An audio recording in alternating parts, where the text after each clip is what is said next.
Hi, welcome to Ratna autism awareness video. எல்லோரும் எப்படி இருக்கீங்க? நல்லா இருக்கீங்களா? ஸோ இது ஒரு முக்கியமாக விழிப்புணர்வு வீடியோங்கிறதுனால இதை நான் சொல்கிறேன். என்னென்னா, எனக்கு ஒரு 2 நாள் முன்னாடி ஒரு இன்சிடெண்ட் நடந்தது. இது ஒரு ஃபோன் மூலமாக நடந்த ஒரு விஷயந்தான். அடுத்தல நான் உங்களுக்கு அந்த கிளியராக சொல்கிறேன். முதல்ல அவங்க எனக்கு கொடுத்த அவார்டு என்ன அப்படின்னா, பொறுப்பில்லாத அம்மா. மற்ற பேரண்ட்ஸோட கம்பேர் பண்ணினாங்க. அவங்கள மாதிரி இல்லை, இவங்கள மாதிரி இல்லை அப்படின்னு சொல்லி. அதுக்கப்புறம் லாஸ்ட்டாக அவங்க என்ன சொன்னது அப்படின்னா, ஆன்லைனில் ஃபார்ம் அனுப்புகிறேன், அது உங்களுக்கு ஃபில்லப் பண்ண தெரியுமா அப்படின்னாங்க. ஸ்கேன் சென்டர் போனால் நீங்கள் நேராக போய் ஸ்கேன் எடுன்னு சொல்லாதீங்க, டாக்டர் மூலமாக போன்னு சொன்னாங்க. அதாவது அடிப்படை அறிவு கூட கிடையாதுங்கிற மாதிரி அவங்களோட பேச்சு இருந்தது. அப்புறம் குழப்பவாதியாக இருக்கிறீங்க, நீங்கள் குழப்பவாதியா இல்லை மற்றவங்க அவங்கள குழப்பி விட்டாங்களா? இதுதான் அவங்க சொன்ன விஷயம். இதில் நான் ஒன்றுக்கு மட்டும் கொஞ்சம் கோவப்பட்டேன். பொறுப்பு இல்லாத அம்மான்னு சொன்ன உடனே எனக்கு அப்படி சொல்லாதீங்கன்னு சொன்னேன்.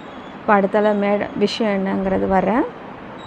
என்ன அப்படி ஏன் அந்த மாதிரி அவங்க இந்த மாதிரி ஒரு பேச்சு வந்ததுன்னா, எனக்கு ஃப்ரெண்ட்ஸ் 2 பேர் இன்னொரு ஃப்ரெண்டோட நம்பர் கொடுத்து, இந்த மாதிரி இவங்கக்கிட்ட போனால் இப்போது குழந்தைங்கள கொஞ்சம் சரி பண்ணுறாங்க, நாங்கள் அவங்க என்ன பண்ணுறாங்க அப்படிங்கிறதெல்லாம் தெரியாது அப்படின்னாங்க. ஆக்சுவலாக அதுதான் உண்மை.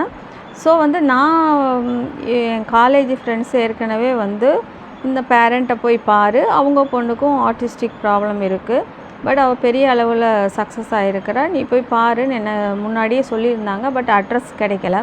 அப்புறம் ஒரு ரிலேட்டிவ் சொல்லியிருந்தாங்க.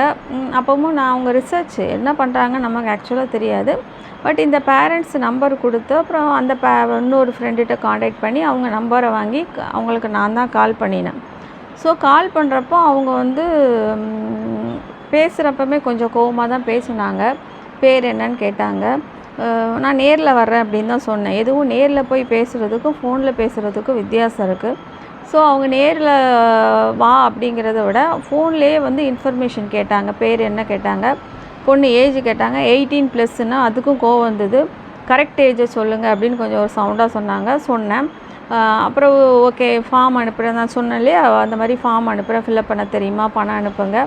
இதெல்லாம் முடிஞ்சிட்டு உங்கள் ஹஸ்பண்ட் எங்கே ஒர்க் பண்ணுறாங்கன்னாங்க. ஆர்மியோட சேர்ந்த டிபார்ட்மெண்ட்னு சொன்னால், அந்த டிபார்ட்மெண்ட் பேர் என்ன, அவ்வளோ நீங்கள் ஃபார்ம் அனுப்புகிறீங்க இல்லையா, அந்த ஃபார்ம்லேயே நான் ஃபில்லப் பண்ணி கொடுத்துருவேனே. ஸோ என்ன டிபார்ட்மெண்ட்னாங்க. என்ன யூனிஃபார்மாக, சிவில் ட்ரெஸ், கலர் ட்ரெஸ்ஸா அப்படின்னாங்க. நான் அதுவும் சொல்லியாச்சு. அதாவது தேவையில்லாத கொஸ்டின்ஸ் நிறைய கேட்டாங்க. நான் இல்லை, மார்னிங் யூனிஃபார்ம், ஈவினிங் மத்தியானம் ஆஃப்டர்நூனுக்கு மேலே சிவில் ட்ரெஸ், கலர் ட்ரெஸ் அப்படின்லாம் சொல்லியாச்சு. யூனிஃபார்ம் கலர் வரைக்கும் சொல்லியாச்சு. அப்புறம் சொன்னேன், நான் இப்போ சென்னைக்கு ட்ரான்ஸ்ஃபர் ஆகியிருக்காங்க, டெப்புடேஷனில் வராங்க, வேறு டிபார்ட்மெண்ட்டு. இவ்வளவு சொன்ன பிறகும் அவங்க கொஸ்டின் கேட்குறாங்க, கவர்மெண்ட் ஜாப்பா ப்ரைவேட்டான்னு. ஆர்மியோட சேர்ந்த டிபார்ட்மெண்ட் சொல்லியாச்சு. இப்போ வேறு டிபார்ட்மெண்ட் சென்ட்ரல் கவர்மெண்ட்டு நான் சொல்லிட்டேன். சென்ட்ரல் கவர்மெண்ட் சொன்ன பிறகு நீங்கள் ப்ரைவேட்டில் ஒர்க் பண்ணுறாரா அப்படின்னு கேட்குறாங்க. ஸோ அவங்க கன்ஃபியூஷன் இதில் மூடில் பேசுனாங்களா, அவங்களே ஒரு குழப்பவாதியாக இருந்துட்டு என்ன ஒரு குழப்பவாதின்னு சொல்கிறாங்க. ஸோ இதெல்லாம் அவங்க கேட்ட கொஸ்டின்ஸ். அப்புறம் நீ ஒர்க் பண்ணுறியா அப்படின்னாங்க. இல்லை, ஏன்னா அவங்க என்னோடய காலேஜில் படிச்சிருக்காங்க, என்னோடய சீனியர் அவங்க. அதுவும் என் ஃப்ரெண்ட்ஸு சொல்லி நான் அதனால தான் அந்த ஃப்ரெண்ட்ஸ் எல்லாம் அவங்கக்கிட்ட போகணுன்னு சொன்னாங்க. ஸோ சீனியர் அப்படிங்கிறதுனால நானும் நம்ம கூட படித்தவங்க, நம்மளை அக்கா மாதிரி நினச்சி தான் நான் பேசினேன். நீங்கள் வேலைக்கு போகிறீங்களா என்னென்னலாம் கேட்டாங்க. இல்லை போகலை அப்படின்னு சொன்னேன். ஸோ இதெல்லாம் ஃபார்ம்லேயே ஃபில்லப் பண்ணி கேட்டுடலாம். எப்படி அடுத்தால என்னென்னா, மெயின் விஷயம் என்ன அப்படின்னா வாங்க அப்படின்னு தான் சொன்னாங்க. வர்றப்போ இவளுடைய ரிப்போர்ட்ஸ் எல்லாம் எடுத்துகிட்டு வாங்கினாங்க. இவளுக்கு ரிப்போர்ட்ஸு நாங்கள் 2006ன்னு நினைக்கிறேன். அவளுக்கு எல்லா ரிப்போர்ட்ஸுமே எடுத்தோம். என்னென்னா அவளுக்கு எல்லா ரிப்போர்ட்ஸுமே நார்மல் தான். அவளுக்கு எதுவும் அப்நார்மல் வரலை. எல்லா இடத்துக்கும் ஒரு 15-16 இயர்ஸாக நான் கொண்டு போயிட்டு தான் இருக்கேன். அந்த எல்லா ரிப்போர்ட்டும் கொண்டு போவேன். எல்லா டாக்டர்ஸ் பார்ப்பாங்க, தெரப்பிஸ்ட் பார்ப்பாங்க, எல்லாம் நார்மலாக தான் இருக்குது, இது தேவையில்லை. அவங்க அசஸ்மெண்ட்டு தான் பண்ணுவாங்க. இப்போ என்ன ஸ்டேஜ், என்ன நல்லதாக பண்ணுறா, என்னது பண்ணலை, என்ன பிஹேவியர்ஸ் இருக்கா இல்லையா, இதுதான் அவங்களுடைய இது. ஏன்னா அவங்க அதுக்கப்புறம் ட்ரைனிங் பண்ண ஈஸியாக இருக்கும். இதுதான் விஷயம். இப்போ அந்த ரிப்போர்ட்டை கொண்டாடினாங்க. அந்த ரிப்போர்ட் வந்து என்னென்னா, நாங்கள் வீடு வாங்கி வர்றப்போ வந்து இந்த ஃபஸ்ட்டு கோவிட் டைமு ஷிஃப்ட் ஆனோம். ஆகிறப்போ என்னோடய கண்டிஷன் எப்படி இருந்தது அப்படின்னா வந்து ஒரு பெட்டில் அதாவது பெட்டில் படுக்கலே தவிர என்னால் ஃபுல்லாக ஒன்றுமே பண்ண முடியாது. நான் ஸ்கேன் சென்டர் நான் போகிறதும் ஸ்கேன் எடுக்கிறதும் சிடி ஸ்கேனு, பிரெயினுக்கு எம்ஆர்ஐ, இஇஜி இப்படி அலைஞ்சிட்டு இருந்தேன். எனக்கு வந்து இவளோட ரிப்போர்ட் வந்து அந்த எங்கள் அப்பா அம்மா வீட்டில் இருந்தது.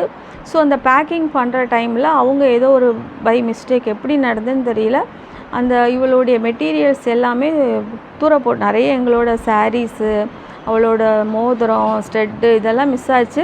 அதோட இவளோட மெட்டீரியல்ஸும் மிஸ் ஆச்சு. இவளோடைய ரிப்போர்ட்டு தனியாக தான் வச்சுருந்தோம். அதில் வந்து என்னென்னா, எப்படியோ எண்ணெயை வந்து ஆயில் கொட்டியிருக்கு. அதாவது ஒரு வீடு மாற்றுறப்போங்கிறப்போ வந்து அப்போ கூட எல்லோரும் அந்த ஸ்ட்ரீட்டில் சொன்னாங்க, இவ்வளோ உடம்பு முடியாதப்போ வீடு மாற்றணுமான்னு. இப்போ எங்கள் அப்பா கேட்கல. அதனால் நான் புது வீட்டுக்கு வந்துட்டேன். ஸோ இப்போ அப்படி ஒருத்தங்க இன்னொருத்தங்கள வேலை சொல்கிறப்போ அவங்களுக்கு அது ஒரு பேப்பர்ஸாக தான் தெரியும். ஸோ என்ன கொட்டிடுச்சு, அது ரிப்போர்ட்டை வந்து எங்கள் அப்பா அதையும் கூட எடுத்துகிட்டு வரல. அவங்க அதை வந்து எல்லாத்தையும் பேப்பர்ஸாக அதை போட்டுட்டாங்க. ஸோ இதை தான் அவங்ககிட்ட சொன்னேன். இதுக்கு தான் அவங்க என்ன சொன்னாங்க, பொறுப்பில்லாத அம்மானாங்க. அதான் நான் கேட்டேன், நான் ஒரு வெள்ளம் வந்துச்சு, எல்லாம் ஒரு டிகிரி சர்டிஃபிகேட்லேருந்து எல்லாமே வெள்ளத்தில் வந்து போயிடுச்சுன்னா என்ன இப்படி தான் பேசுவீங்களான்னு கேட்டேன். ஒரு ஆக்சிடெண்ட்டெல்லாம் என்னோடய நாலேஜ் இல்லாமல் என் பொண்ணோட ரிப்போர்ட் மிஸ் ஆச்சுன்னா அதுக்கு வந்து பொறுப்பு. ஏன்னா இப்போ போகிறவங்க யாரும் ரிப்போர்ட்ஸ் கேட்குற. இன்னொன்று அவளுக்கு வந்து அப்போ எடுத்த ரிப்போர்ட்டும் இப்போ புதுசாக எடுக்கிறப்போ அவளோட கண்டிஷன் என்ன எப்படிங்கிறது இப்போ எடுக்க சொன்னாங்க. இப்போவும் எடுக்க முடியுமான்னு கேட்டாங்க. எடுக்கலாம் அப்படின்னு சொன்னேன். அவள் தாரா அப்பா வரட்டும், கேட்டுட்டு எடுக்கலான்னு சொன்னேன். அதுக்கு தான் அவங்க சொல்கிறாங்க, ஸ்கேன் சென்டருக்கு நேராக போயிடாதீங்க, டாக்டர் மூலமாக. ஏங்க பேசிக் அறிவு கூட இல்லாமலாங்க அலையிறோம். ஒரு டாக்டர் எழுதி கொடுத்து அதுக்கப்புறம் தான் நம்ம போக முடியும். இன்னொன்று தேவையில்லாமல் நான் சொன்னேன், தேவையில்லாமல் நல்லா இருக்கிற பொண்ணுக்கு ஏன் ஸ்கேன் எடுக்கணுங்கிறீங்க, அந்த ரேஸ் அஃபெக்ட் பண்ணும் இல்லையா அப்படின்னு. அதெல்லாம் நீங்கள் சொல்லாதீங்க, எனக்கு 5 மினிட்ஸ் தான் டைம் இருக்குது, உங்ககிட்ட வந்து நான் பேசக்கூடாது, அவங்க பேசணும் அப்படிங்கிறது அவங்களுடைய இது. உங்களுக்கு வாய்ஸ் நோட் கொடுத்தேன். நீங்கள் வந்து தாராக்கு எது பண்ணுறீங்கன்னு எனக்கு தெரியாது, அவங்க ரிசர்ச் பண்ணுறாங்களா இல்லை சரி பண்ணுறாங்களா, ஏன்னா நான் அவங்கக்கிட்ட போகவே இல்லை. அவங்களும் உங்களுக்கு ஃபார்ம் அனுப்புகிறேன், நீங்கள் வந்து வாங்க அப்படின்னு சொன்னாங்க. இது வரைக்கும் எதுவும் சொல்லலை. ஸோ வந்து நீங்கள் பார்க்குறதா இருந்தால் பாருங்கள், ஒன்றும் ப்ராப்ளம் இல்லை. பார்க்காட்டாலும் ஒன்றும் பிரச்சனை இல்லை.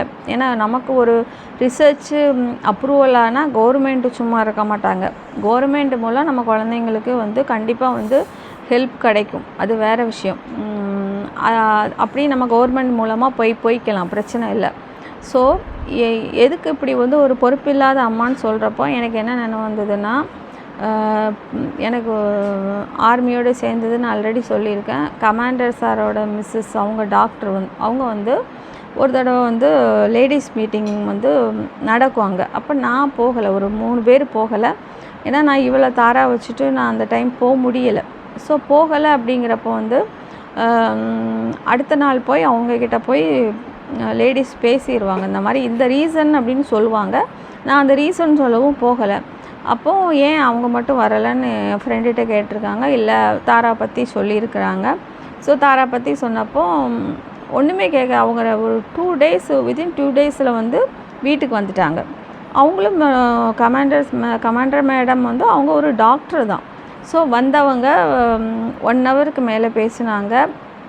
பேசிட்டு முடித்து கிளம்புறப்போ நீங்கள் அவளை தாராவாக நல்லா கொண்டு வந்திருக்கீங்க அப்படின்னாங்க. அப்போ எனக்கு எப்படி எதை வச்சு அவங்க நல்லா வந்திருக்கா அப்படின்னு அவங்க டிசைட் பண்ணாங்கங்கிறதுக்காக கேட்டேன். ரைட்டிங் நோட்டெல்லாம் அவங்ககிட்ட காமிச்சேன். ஸோ ரைட்டிங் நல்லா பண்ணுறா இல்லையா, அதனாலையா மேடம் அப்படின்னா, இல்லை நீங்கள் 1 ஹவர் பேசுனீங்க. 1 ஹவர் பேசுகிறப்போ அவள் உங்களை பேச விட்டா, என்னையே பேச விட்டா, எல்லாரையும் பேச விட்டா. ஹிந்தி அவளுக்கு புரியுதுன்னு நினைக்கிறேன். நான் பேசுகிறப்ப என்ன பார்க்குறா, உங்களை பார்க்குறா, ஐ கான்டெக்ட் நல்லா இருக்குது.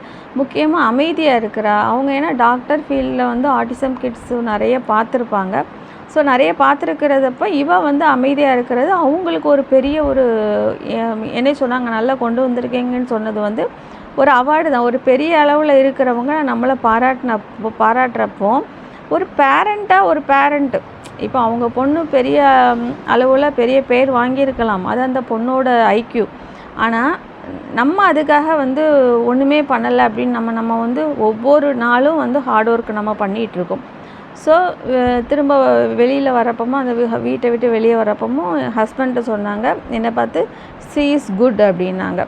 அப்போ என்ன, அதாவது எவ்வளவு நம்ம வந்து அந்த குழந்தை இம்ப்ரூவ்மெண்ட் கொண்டு வந்திருக்கோம், எவ்வளோ பொறுமையாக இருக்கும் அப்படிங்கிறது வந்து ஒரு பெரிய அளவில் நமக்கு ஒரு அவார்டு அவங்க கொடுத்தது. நான் அது வரைக்கும் ரொம்ப ஸ்ட்ரெஸ்ஸில் இருந்தேன். இவளுக்கு ஒரு 12 இயர்ஸ் 13 இயர்ஸ் இருக்கிறப்போ இந்த மாதிரி ஒரு அவார்டு மாதிரி அவங்க சொன்னது எனக்கு இருந்தது. ஸோ இது வந்து பெரிய அளவில் நமக்கு கிடைக்கிறப்போ என்னையை பார்க்காம, என் பொண்ணை பார்க்காம ஒரு ரிப்போர்ட் இல்லை அப்படின்னாலும் புது ரிப்போர்ட் எடுக்கிறதுக்கு கூட அவங்க வந்து எதுவும் எடுன்னு சொன்னாங்க. பட் என்னென்னா நேரில் பார்க்கணும். நேரில் பார்த்துட்டு எந்த பேரண்ட்டையுமே நான் வந்து குறையே சொல்ல மாட்டேன். ஏன்னா வந்து அவங்க ஒவ்வொருத்தரும் ஒவ்வொரு விதமான வந்து ஸ்ட்ரகிள்ஸ் வந்து பார்த்துட்ருப்பாங்க. ஸோ அவங்கக்கிட்ட நான் தான் பெரியவன், நான் தான் டேலண்ட்டு, நீ ஒன்றும் உன் பிள்ளைக்கு செய்யலை அப்படின்லாம் நான் சொல்ல மாட்டேன். ஏன்னா ஒவ்வொரு பேரண்ட்டும் எவ்வளோ சஃபர் ஆவாங்கன்னு நான் கண்கூட பார்த்துட்ருக்குறேன், நேரில் பார்த்துட்ருக்குறேன். அந்த குழந்தைங்கிட்ட ஒரு இம்ப்ரூவ்மெண்ட் கிடைச்சாலும் நான் சந்தோஷப்படுவேன். ஸோ வந்து பெரிய அளவில் இருக்கிறவங்க வந்து ஏன் இந்த மாதிரி ஒரு இதில் எல்லோரும் சொல்கிறாங்க அவங்க நல்லா பேசுவாங்க, அப்போ என்கிட்ட ஏன் இப்படி பேசுனாங்க?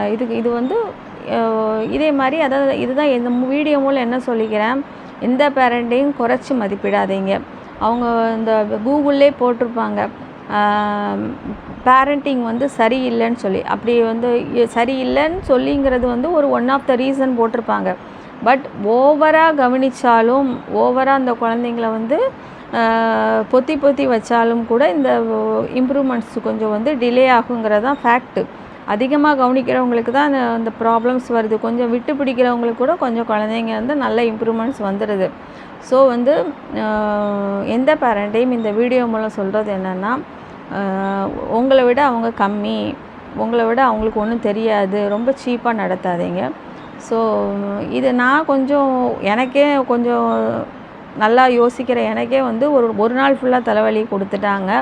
அப்போ பாவம் ரொம்ப வந்து ரொம்ப சிரமப்படுறவங்களோட நிலைமை என்ன, இவங்க இந்த மாதிரி பேசுனாங்கன்னா. முதல்ல ஒரு ரிசர்ச்சில் இருக்கிறவங்க, ஒரு இம்ப்ரூவ்மெண்ட் கொடுக்குறவங்க வந்து முதல்ல எப்படி பேசணுங்கிற அந்த மேனஸ் வந்து கண்டிப்பாக தெரிஞ்சிருக்கணும். அவங்களுக்கு யாரையும் தெரிஞ்சுட்டு போட்டோம் பரவாயில்ல, அதுக்காண்டி எந்த கவர்மெண்ட்டும் யாரும் நமக்கு வந்து ஹெல்ப் பண்ண மாட்டாங்கன்னு கிடையாது. அவங்களுக்கு வந்து பப்ளிக்காக தான் பார்ப்பாங்க, நல்லது தான் கவர்மெண்ட் பண்ணுவாங்க. ஸோ இதோட இந்த வீடியோ முடிச்சுக்கிறேன். நம்ம குழந்தைங்க நல்லாயிடுவாங்க. இதை சொல்கிறது கூட கஷ்டமாக இருக்குது. இப்போ ஒரு இன்சிடெண்ட் நடந்தது. ஒரு வாரமாக நான் வந்து கொஞ்சம் ஒரு பையன் அவனுடைய லாஸ் வந்து ரொம்ப கஷ்டமாக இருக்குது. ஸோ வந்து இனிமேல் உள்ள குழந்தைங்க எல்லோரும் நல்லா வரட்டும். உங்கள் ஹெல்த்தை முக்கியமாக பார்த்துக்கோங்க. இந்த மாதிரி பேரண்ட் வந்து மென்டல் டார்ச்சர் கொடுக்காதீங்க. சரி, okay, bye. Thank you very much.